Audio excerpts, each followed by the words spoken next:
Aos Hebreus, capítulo 10, versículo 23. Diz assim: sem vacilar, mantenhamos inabalável a confissão da nossa esperança, pois quem fez a promessa é fiel. Pois quem fez a promessa, tomem seus assentos. Louvar a Deus pelo privilégio de estar com os amados irmãos. É sempre uma alegria grande voltar aqui. Esta é a nossa casa, é a minha igreja, e pastor Enoque é o meu pastor, meu líder.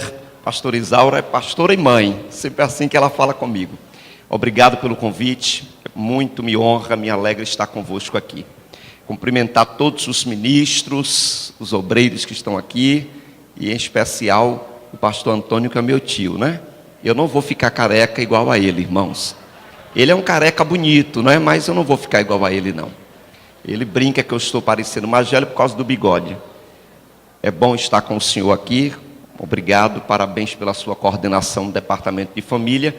E estendendo esses cumprimentos a todos os pastores, ministros, em nome do pastor Isaac, meu amigo. Eu falei com a sua mãe que o senhor deu um show lá no simpósio para dirigentes e tesoureiros. Em seu nome eu cumprimento a todos os demais e aos membros da mesa diretora deste campo. Também, meus irmãos, uma alegria rever aqui a missionária Marionete. Eu era muito jovenzinho quando a vi aqui nesta igreja, em Passé, numa viagem que o pastor Wilson fez, na inauguração de Simões Filho 1, na época, o evangelista Ivan Moreira. Então, assim, quando eu falei para o pastor Antônio, é a mesma, ele disse: você conhece?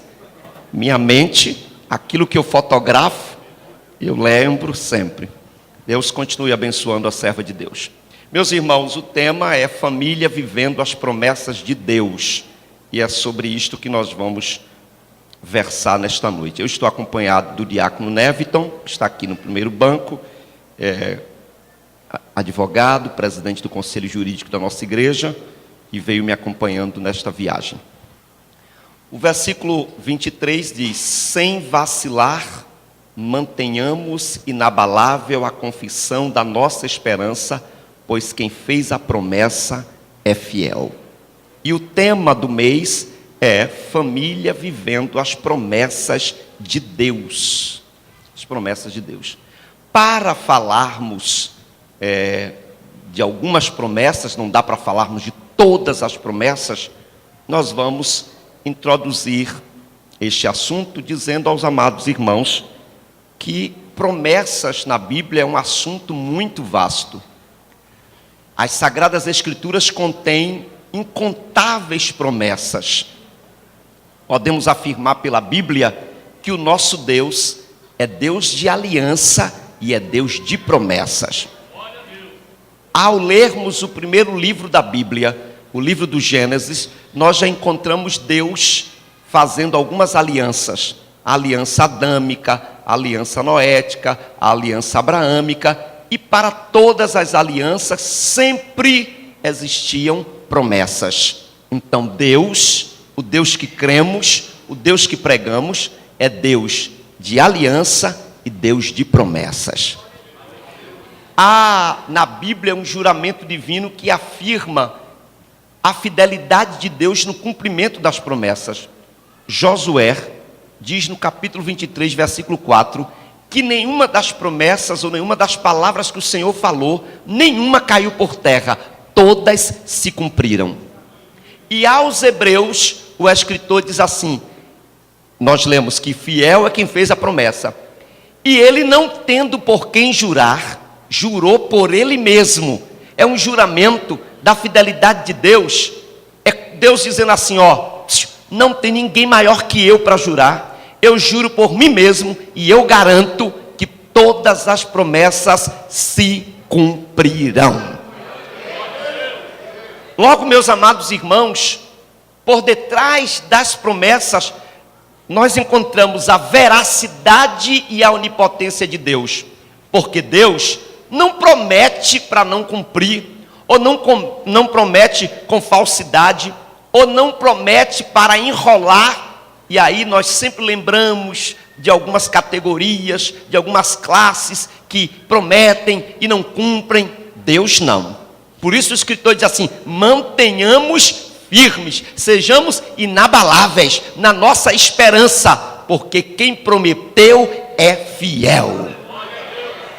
Meus amados irmãos, diante do exposto, neste mês de maio, que é o mês em que nós estamos destacando o tema Família Vivendo as Promessas de Deus, nós somos convidados a descansarmos nas promessas do Senhor.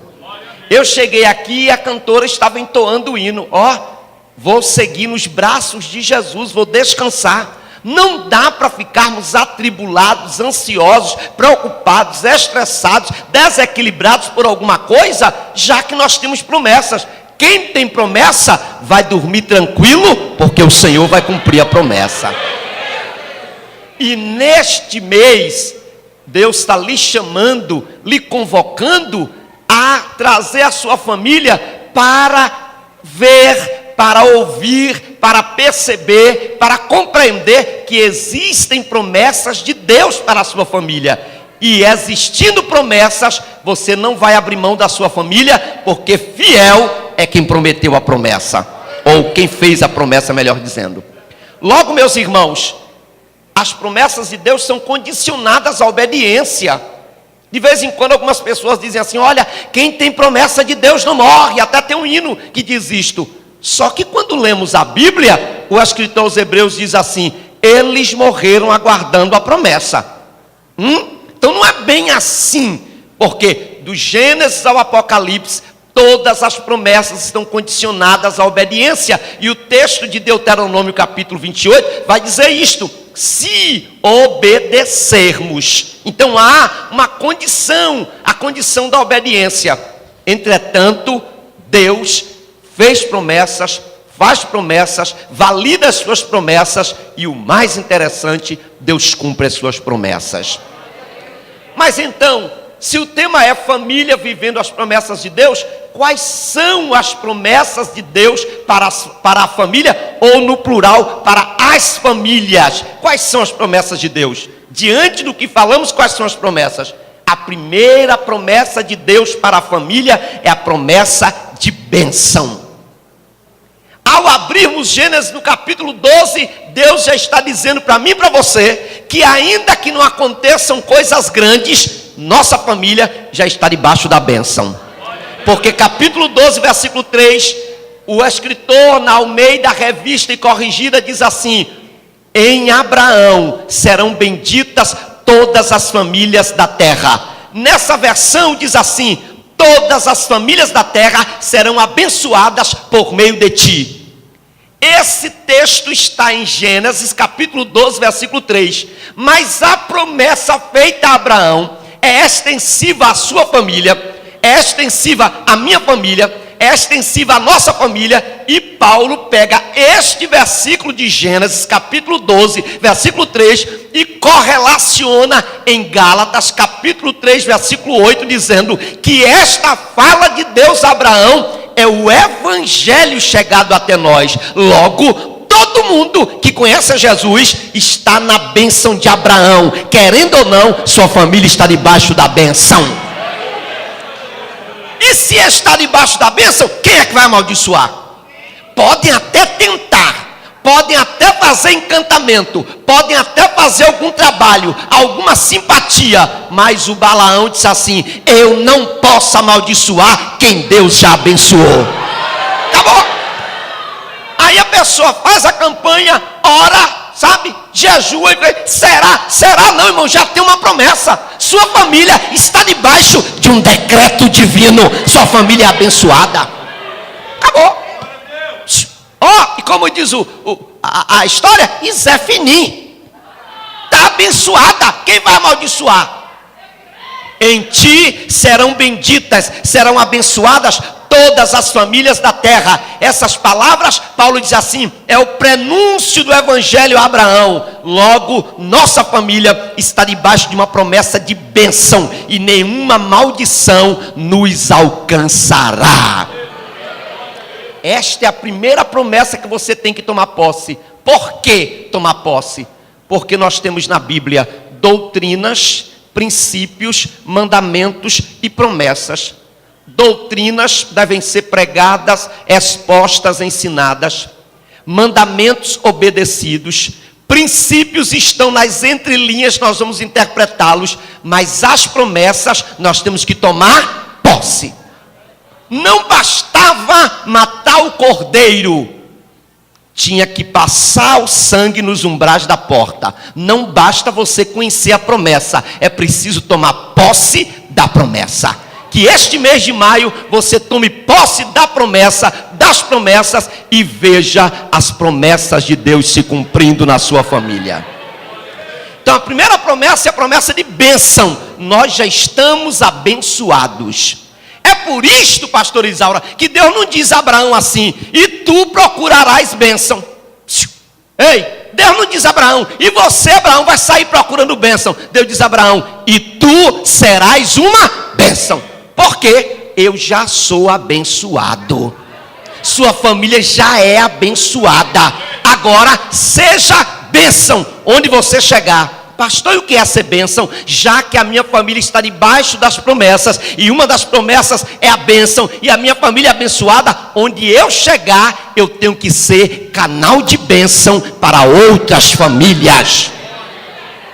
Seja multiplicador desta bênção, no meio da sua parentela, onde você trabalha, onde você estuda, porque você já tem a bênção. Tem gente lá fora querendo a bênção, tem gente que pensa que bênção precisa pagar alguma coisa, e nós não pagamos nada.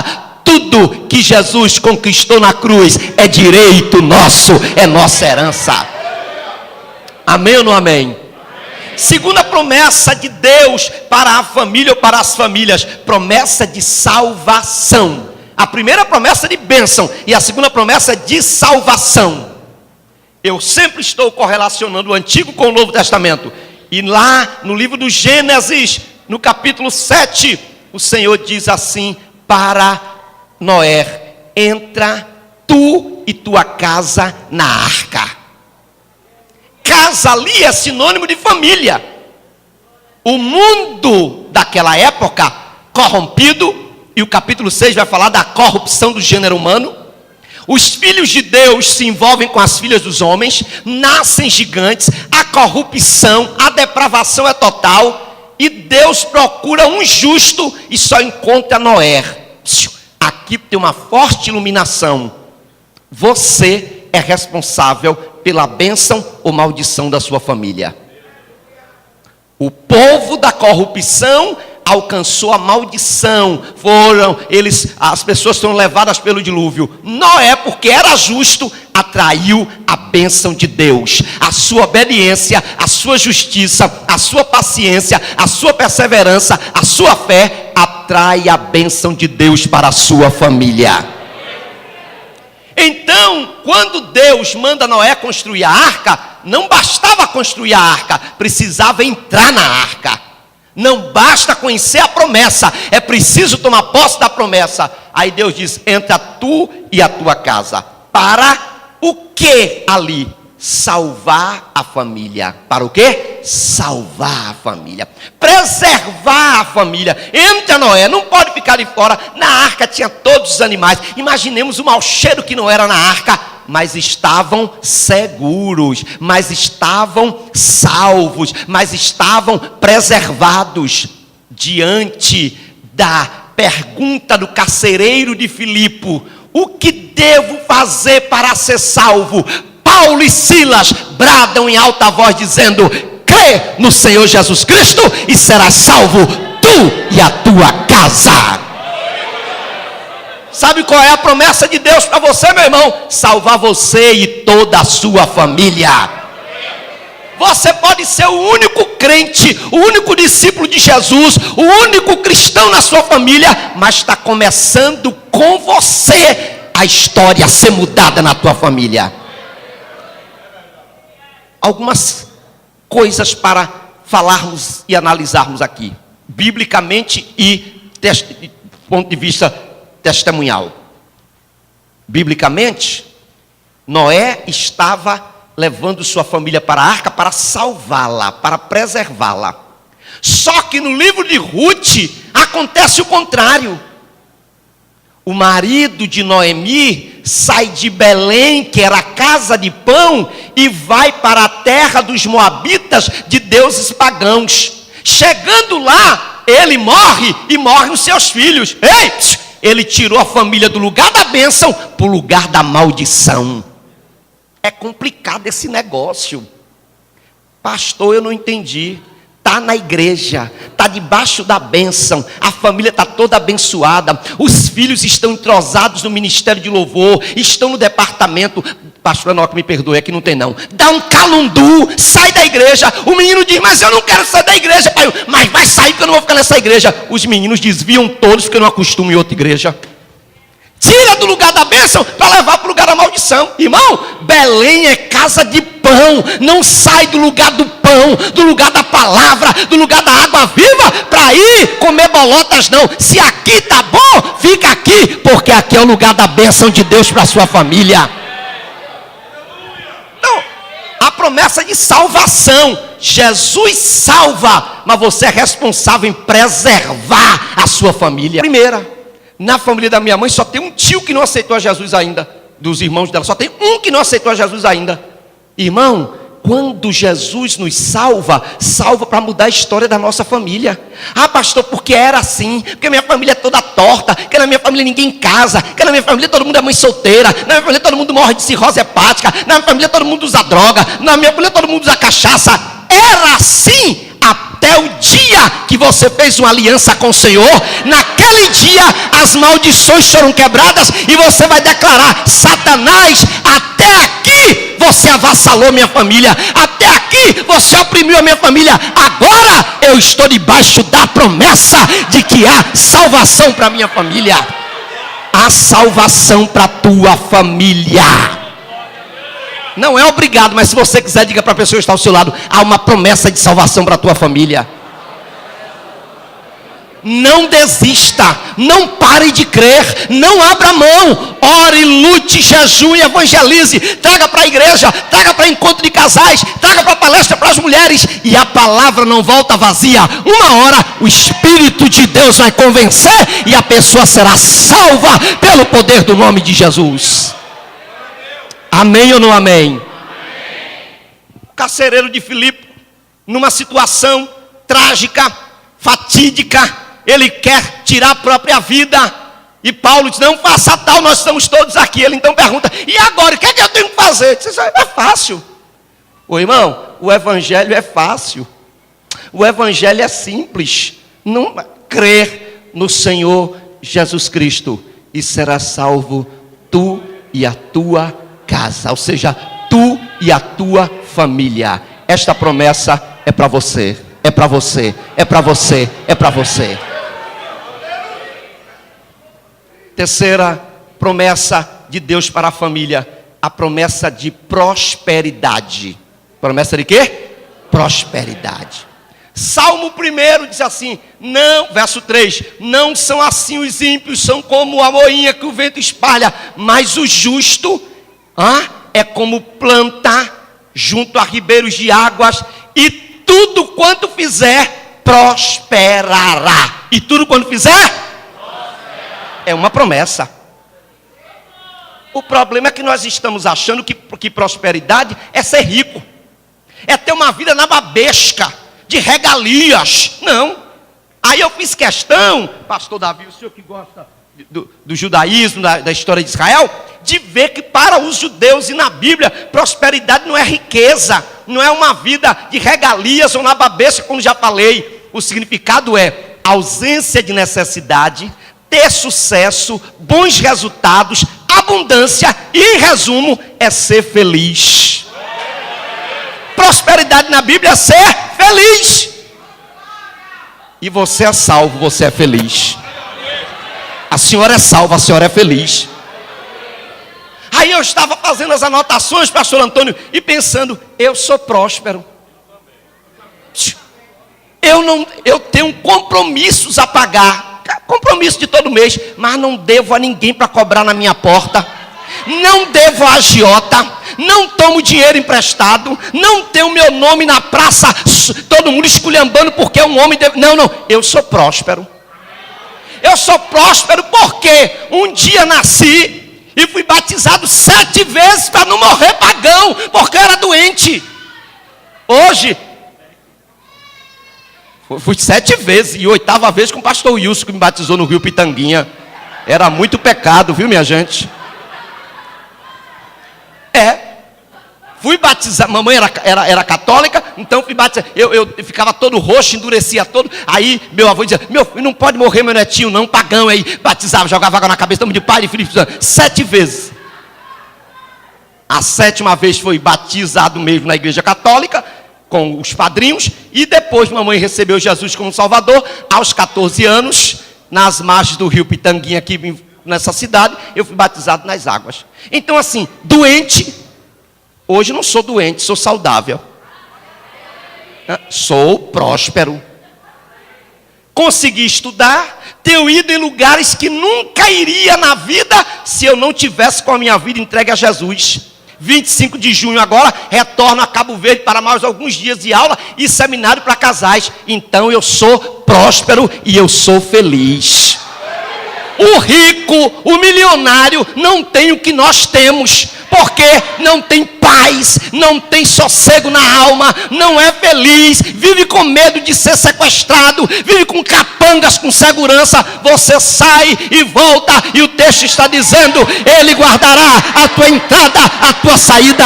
O sol não te molestará de dia, nem a lua de noite, porque o Senhor é a tua sombra. Aleluia! Esta bênção, levante a mão e diga: é para mim e minha família. Receba esta palavra, receba esta palavra. Se for para Jesus, aplaude e glorifique. Glória a Deus. Interessante, meus irmãos, que a prosperidade é isso: é ser feliz, é ter abundância, é ter bons resultados, é ter sucesso. Eu tenho um conhecido que já está aposentado, oficial da PM.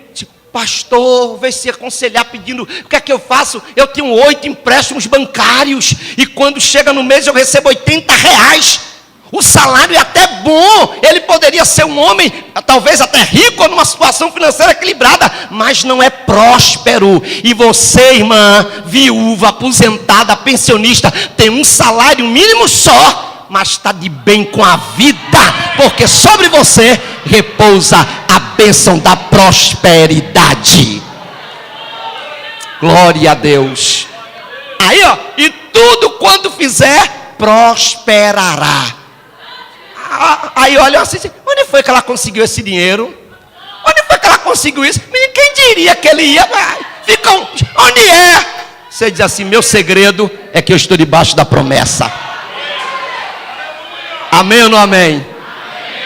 Mas aí o Salmo continua falando de prosperidade. E depois o Salmo 128 diz assim: olha o que é ser próspero na Bíblia. Salmo 128 diz assim: bem-aventurado o homem que teme ao Senhor e anda nos seus caminhos. Feliz serás e tudo te irás. Isso é ser próspero. Vai tudo bem. Há um hino na harpa: pelo amor de Deus bendito, vai tudo bem. Seu amor é infinito, sim, sim, está bem. A fé canta na tristeza, vai tudo bem. Quem morreu é quem governa, sim, sim, está bem. Quer na vida, quer na morte, vai tudo bem. Bem-aventurado aquele que teme ao Senhor e anda nos seus caminhos, comerá o trabalho das tuas mãos, feliz serás e tudo irá bem. Sabe o que é isso? Prosperidade. Aí olham para nós e dizem assim: mas ele não tem o que eu tenho, não tem o mesmo dinheiro, o mesmo salário, não tem o mesmo status na sociedade. Só que nós estamos debaixo da promessa. Então, não limite Deus. Não queira limitar a sua família e dizer assim: não, porque nós somos pobres, porque nós somos fracos, porque nós não temos dinheiro, porque nós não somos nada, nós não vamos a campeão. Não. Não limite. Sabe por que você não pode limitar? Porque não é você, é a promessa dele na sua vida. E se nós fôssemos ouvir os testemunhos aqui, tem muita gente para contar testemunho de onde nós saímos e onde nós estamos. Mamãe conta, eu não lembro, mas minha mãe conta que ela tinha uma amiga vizinha que disse assim: ô Luzia, teus filhos não vão conseguir estudar, só vão estudar até a 4ª série, porque quando chega, antigamente ela assim falava, na 5ª série do ginásio, os livros são tão caros que vocês não vão estudar, eles não vão conseguir estudar. Mãe diz assim: eu chorei, mas quando fui para o círculo de oração, comecei a orar, e irmã Helena disse: mulher, em profecia, não foi da carne, mulher, por que choras? Descansa, que dos teus eu cuido. Não é você.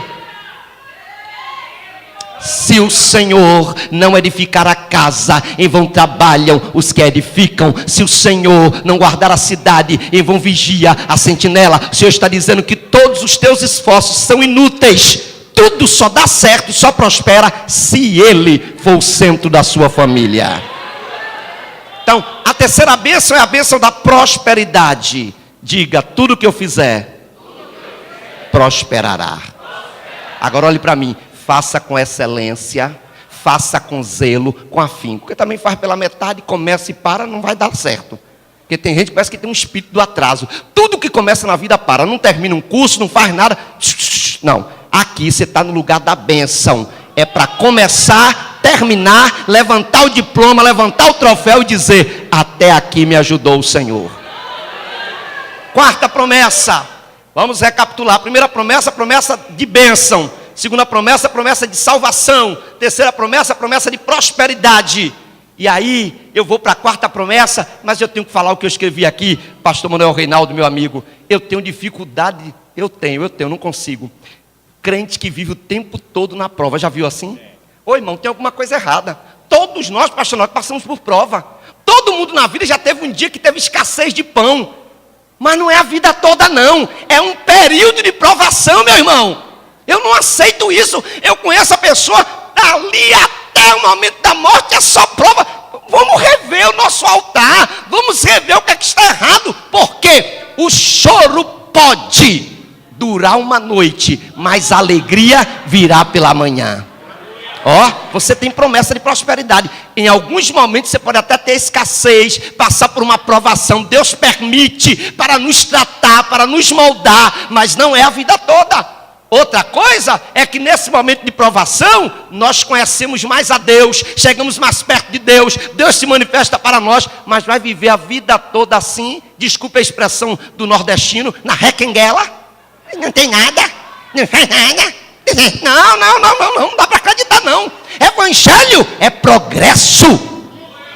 Eu não sou pregador da teologia da prosperidade, mas também não sou pregador da teologia da miséria. Ah, porque é crente, tem que morar nos piores lugares, comer as piores coisas. Não. Se me obedecerdes, comereis o melhor desta terra. Você tem uma promessa de prosperidade. Quarta promessa, promessa de provisão. Promessa de quê? Provisão. Aí, a terceira para a quarta já faz um link. Sabe por quê? Existirão momentos de provas, mas há uma promessa de provisão. Salmo 37, 25. Nunca vi um justo desamparado, nem a sua descendência mendigar o pão. Deus é provedor.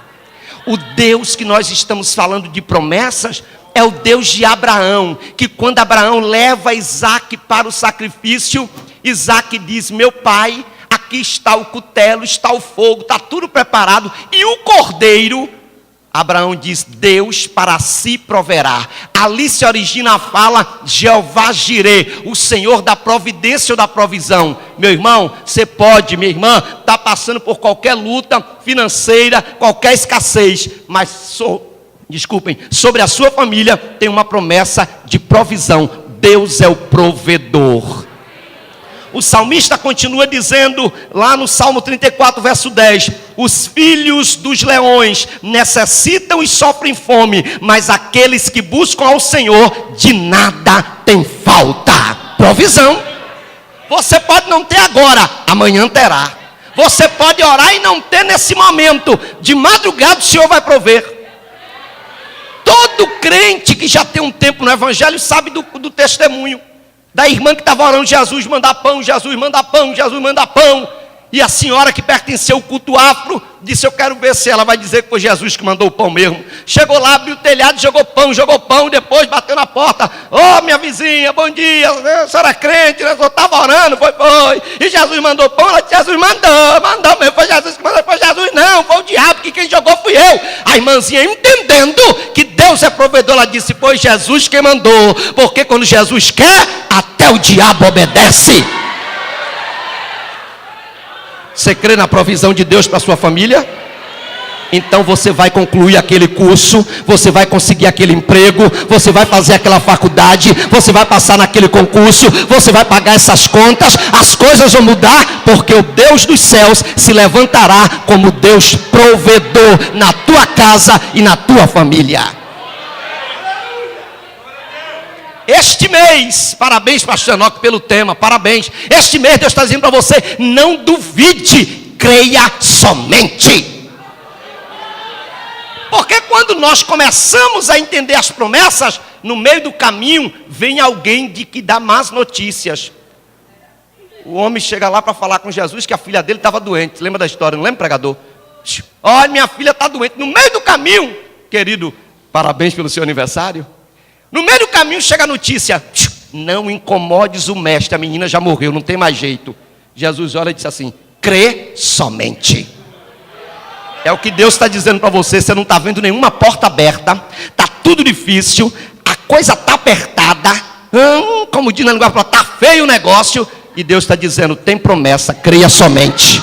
Ele é o provedor. Aquele projeto vai sair do papel porque Ele vai prover os recursos necessários. Aquele negócio vai decolar porque Ele será o teu sócio nesse negócio. Há uma promessa de provisão. E Paulo, e aí já vou para o último ponto, Paulo, entendendo isto, ele diz em Filipenses 4,19: o meu Deus, segundo as suas riquezas, suprirá todas as vossas necessidades em glória. Ô irmão, Paulo não está dizendo que nós não vamos ter necessidades, não. Ele está dizendo que nós teremos necessidades, porque a Bíblia diz que os males que chegam para o ímpio também podem chegar ao justo. Mas Paulo está dizendo que nestas necessidades Deus suprirá cada uma segundo as suas riquezas em glória. As necessidades são suas, as necessidades são minhas, as necessidades são nossas, mas é Ele quem vai supri-las. Tem coisa boa chegando, tem algo acontecendo, e não importa o que eu sofri, o que importa é que eu sobrevivi. E eu sobrevivi para quê, pastor? Para contar que eu tenho promessa e vou testemunhar da provisão de Deus na minha vida. Quinta e última promessa de Deus para a sua família: promessa de estabilidade. Promessa de quê? É bom relembrarmos o texto de Mateus capítulo 7, versículos 24 a 27. Jesus disse: aquele que ouve as minhas palavras e não as pratica, eu irei compará-lo, ou o texto na Almeida Corrigida diz assim: compará-lo-ei ao homem insensato, que construiu a sua casa sobre a areia. Veio a chuva, o temporal, a tromba d'água, pá, o vento, a enxurrada bateu forte, e o texto diz assim: grande foi a queda, porque estava na areia, não tinha estabilidade. Mas o homem, diga, sou eu. A mulher, que ouve as minhas palavras e as pratica, assemelhá-lo-ei ou compará-lo-ei a um homem que edificou a casa na rocha. O que é que aconteceu? Aquela casa sofreu as mesmas intempéries, os mesmos sintomas e sinais da natureza. Entretanto, Jesus disse: a chuva forte, o vento forte, a enxurrada bateu, mas a casa não caiu porque estava edificada na rocha. Vejam algumas verdades. Primeira verdade: a construção era a mesma, a diferença estava no alicerce. Segunda verdade: ser crente, ser salvo, não impede de sua família ser agitada pelo mar em alguns momentos da vida. Leiam a história de Gunnar Wingre e Frida Wingre e os irmãos verão como aquele casal de missionários sofreu. Mas não eram crentes? Não eram servos de Deus? Não estavam na obra? Jesus amava Lázaro, mas não o impediu de morrer. O fato de ser salvo, estar debaixo de uma promessa, não deixa a minha família blindada contra as lutas da vida. As lutas acontecem, as vicissitudes da vida vêm contra nós. Entretanto, a casa está edificada na rocha. E aí você vai olhar para mim e vai dizer assim: pastor, a rocha é Jesus. Sim, mas nesse texto a rocha não é Jesus. Nesse texto a rocha são os princípios da palavra. Não dá para esperar cumprimento de promessa vacilando. Não dá para esperar cumprimento de promessa pé na igreja, pé no mundo. Não dá para esperar cumprimento de promessa sem compromisso com a palavra. Quando eu estou comprometido com a palavra, com os ensinos da palavra, com os valores da palavra, com os princípios da palavra, com o que a palavra me diz, Ele não nega a sua palavra. O vento vai soprar, eu serei atingido pelo vento, mas eu não vou cair, porque eu tenho estabilidade na palavra. Não, nós não estamos isentos de problemas, não. Não, só que nós temos estabilidade. Nós somos parecidos com a palmeira. Vocês sabem que a palmeira, o vento, ela vai até lá embaixo e já parece que vai quebrar, entorta toda. De repente, eu brinco assim, ela volta, sacode a poeira, dá a volta por cima. Estão olhando para você dizendo: e agora? O que é que vai ser dela? E agora? O que é que vai ser dele? E agora, José? Meu Deus, como é que ela vai se sair dessa? Eles esqueceram que você tem estabilidade. Não tem furacão, não tem terremoto, não tem maremoto, não tem tsunami, não tem nada contra a sua família. Eles podem até vir, mas aquele que controla todas as coisas vai dizer: mar, aquieta-te, vento, acalma-te, e haverá bonança na tua família. Diga comigo: minha família tem estabilidade. Viva a palavra, alimente-se da palavra, cumpra a palavra, se aproprie da palavra, e ainda que a tempestade venha, a casa não se abalará. O hino diz: e a família que habita dentro dela no Senhor espera. Espera no Senhor sem desistir, seu amor nunca mudou. E a casa edificada sobre a rocha, não existe vendaval para destruir. Os princípios da palavra. Mas às vezes as pessoas querem fazer negociatas, achando que não. A conclusão da mensagem sobre as promessas é justamente isto: é que as promessas são condicionadas à fé e à obediência. Você precisa crer nas promessas, mas precisa obedecer o Deus das promessas. Você não pode querer as promessas e esquecer do Deus das promessas. Você não pode querer ter o dono da bênção, querer a bênção e esquecer do dono da bênção. Você que é amigo do Evangelho, Deus te chama para estar debaixo da promessa. Mas estas promessas se cumprirão quando você tiver uma aliança com o Filho do Deus da promessa. Porque esse Jesus foi enviado para todos. Ele disse: eu não vim condenar o mundo, eu vim para que o mundo fosse salvo. Mas é preciso você tomar uma decisão.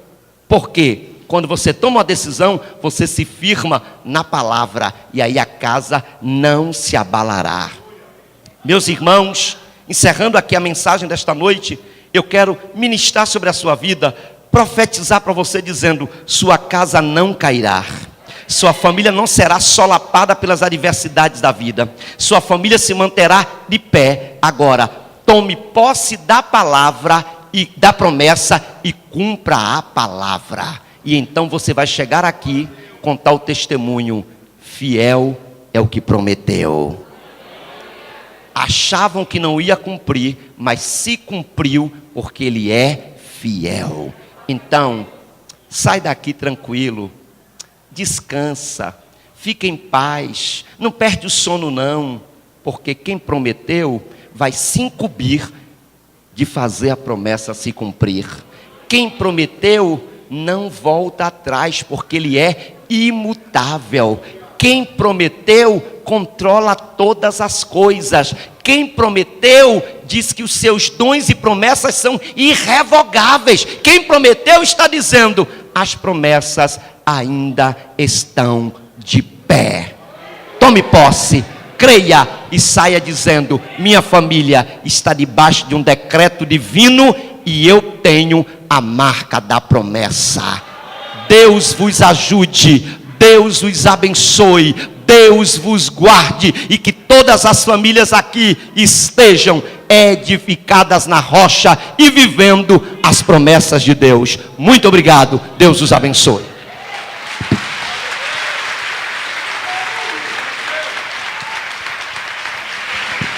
Pode aplaudir ao Senhor com força. Uma palavra maravilhosa.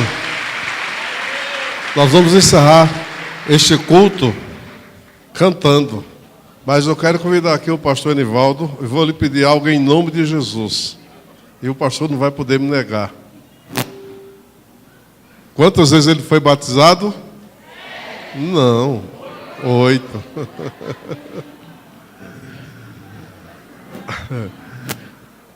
Cadê o nosso advogado? Deus abençoe o nobre doutor. Seja bem-vindo. Diácono? Neviton, Deus abençoe. Não te apresentei porque eu nem imaginei que você estava com o pastor. A gente vai cantar. Mas vamos ver se o pastor Enivaldo, eu lhe pedi em nome de Jesus, não negue nenhum sequer. Vamos ver se o pastor Enivaldo estudou? Vamos? Me ajude, Jesus. Em igreja. Me ajude. A mãe disse que não tinha condições dele Estudar. Vamos ver se ele estudou? Fala aí, pastor, um por favor, dos cursos. Ô pastor. Por favor.